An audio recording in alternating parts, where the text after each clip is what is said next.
Most people assume that financial struggle is a result of carelessness, too much spending, too little discipline, poor impulse control, bad habits. That assumption is comforting because it suggests that success is simply a matter of behaving better. But it's wrong. Some of the most financially constrained people today are highly educated, extremely disciplined, risk-aware, consistent over long periods of time. They pay bills on time. They save, they invest, they avoid obvious mistakes, and yet their financial life feels narrow, not collapsing, not chaotic, just tight. Room to breathe never fully appears. Optionality always feels delayed. Freedom feels theoretical. If this describes intelligent, responsible people, then the problem isn't behavior. It's the system they're operating inside. Here's the first hard truth. Doing everything right inside a flawed framework does not produce progress. It produces efficiency. Efficiency in repeating the same outcomes. Most financial systems people follow are designed for stability, predictability, risk minimization, not for upside, leverage, compounding optionality. So when intelligent people optimize these systems, they don't break free.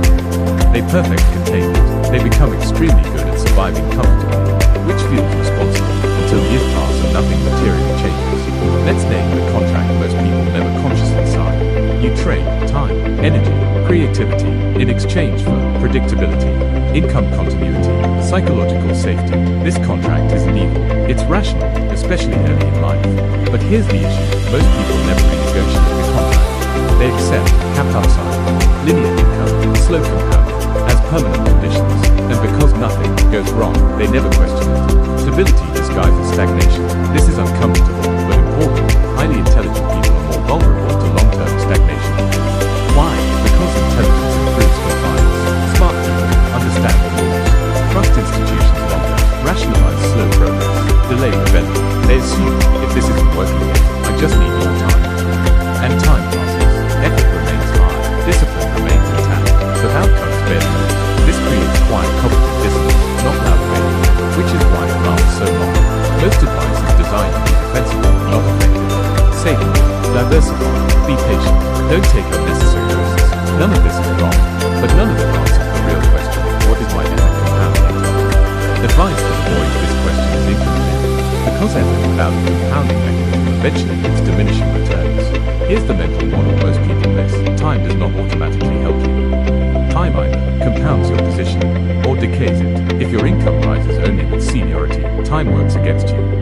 If your skills scale only with hours, time works against you. If your savings sit without deployment, time erodes purchasing power. Time is brutal to static systems. Saving is emotionally powerful. It creates a sense of control, moral superiority, safety identity. But saving is not a growth strategy.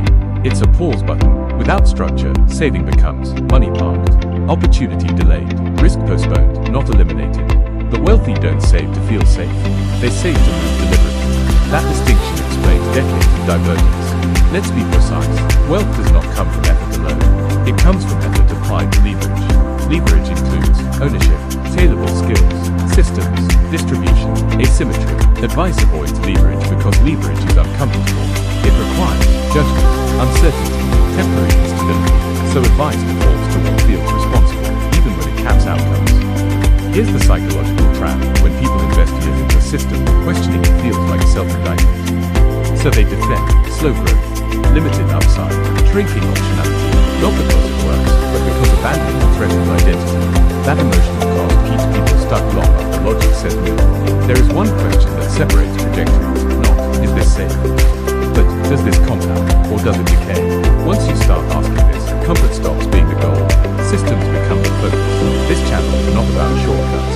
It's about structural thinking, renegotiating assumptions, designing systems that outlive motivation. In the next video, we'll isolate one belief people